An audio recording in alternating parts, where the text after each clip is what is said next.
I've heard happiness described as temporary, built on this world's pleasures, but joy, that is deep and spiritual and long-lasting. Happiness versus joy. I don't know where that idea came from. I searched the Bible and I couldn't find any verse that actually says that. So today I'm going to challenge you to think with me about what is joy and what is happiness. There's a child's song that goes like this. I've got the joy, joy, joy down deep in my heart. Where? Down deep in my heart. Well, I heard a story once that a child took that song literally, and her mother found her trying to drink the dish soap Joy. Well, sometimes I take it rather literally too and think there must be joy that can literally fill me up. John 15:11, Jesus says, I want to give you my joy and make you full. And that word means complete, or it's a metaphor for being filled up to the brim. So what is biblical joy that fills us up? I went to the Bible and I looked up the words and verses, and I found that there were about 22 Hebrew words and about 15 Greek words that were used for joy, happiness, and gladness. And the interesting thing is that these words were translated interchangeably, and their definitions basically meant the same thing. In other words, the original words for joy and happiness are translated with no distinction. So I looked at the dictionary and I found that joy is defined as an emotion evoked by well-being, success, or good fortune. The world's definition of joy is actually synonymous with the definition of happiness. And both of these are emotions that are dependent on what happens. For example, all humans feel joy and happiness at the birth of a newborn baby, or a beautiful sunset, or a satisfying meal, or a good trip, and the list goes on. And the Bible acknowledges this.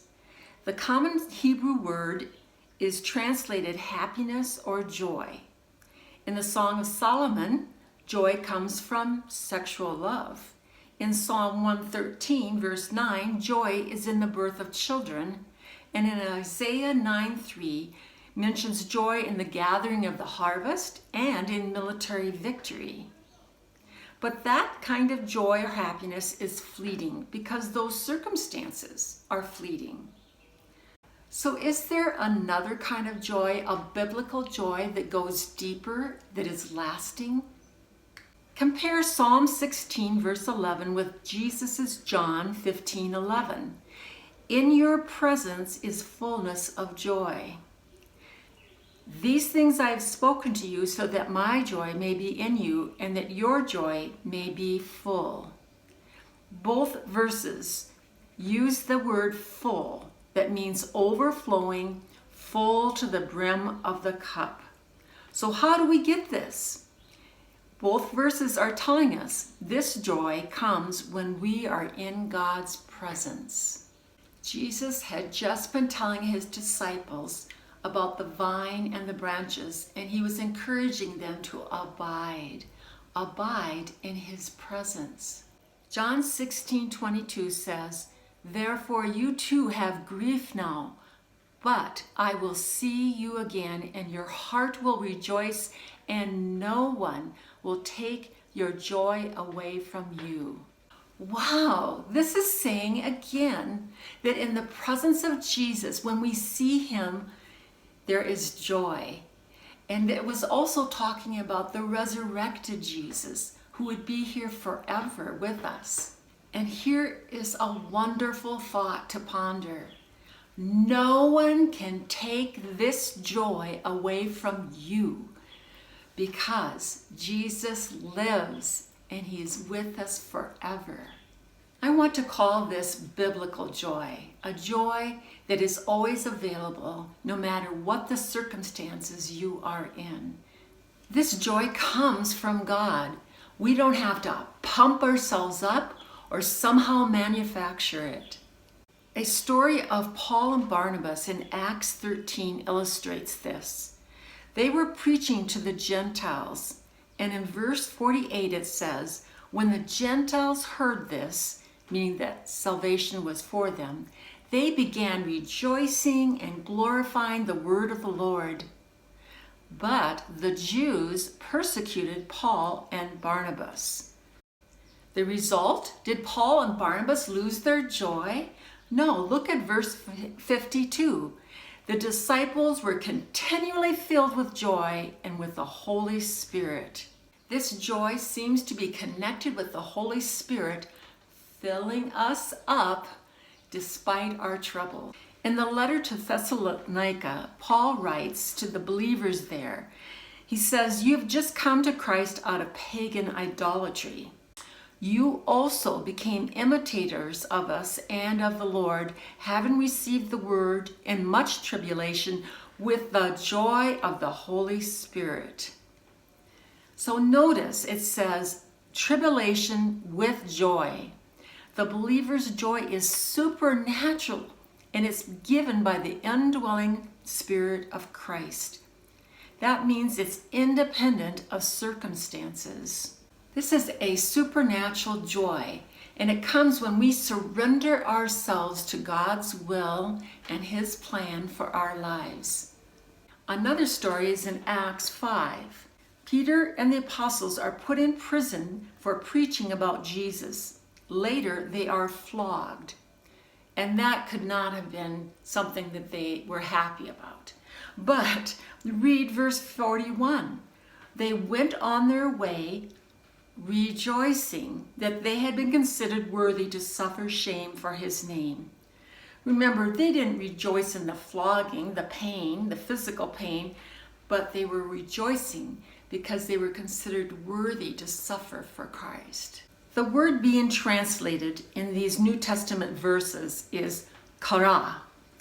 It means joy, gladness, cheerfulness, calm delight, and it's used 59 times in the New Testament. Hang in there with me. We got some more verses, and it's going to be so encouraging for you. 1 Peter 1:8 says, though you have not seen Him, you love Him, and even though you do not see Him now, you believe in Him, and are filled with inexpressible and glorious joy. Believing in Jesus results in this indescribable joy. In fact, Paul says in Philippians, rejoice in the Lord always. Again, I say rejoice. Well, how can we rejoice always? I know this is a broken world, and there are a lot of hurts and griefs and sorrows. So how do we rejoice always? Well, we look at some of these verses that are so full of truth. And then Jesus says, rejoice that your names are written in heaven. Luke 10:20.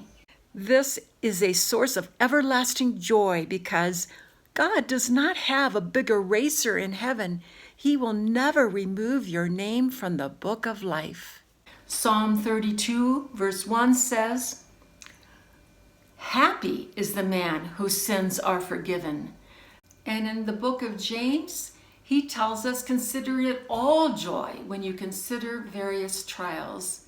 And it's all based on the faith that God is doing something in our lives. We can trust Him and know that the end result will bring joy. So is there a lasting, deeper joy? Yes, and it is an emotion. There is a website called Got Questions, and it says this: you can't drain joy of emotion and then still call it joy.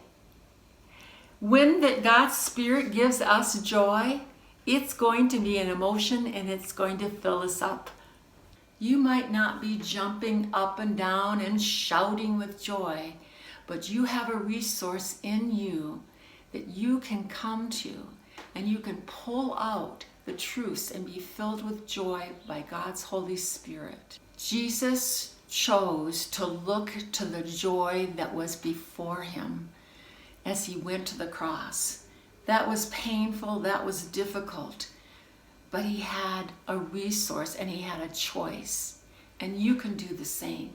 If you feel like you're running on empty, well, here's the prescription for joy today.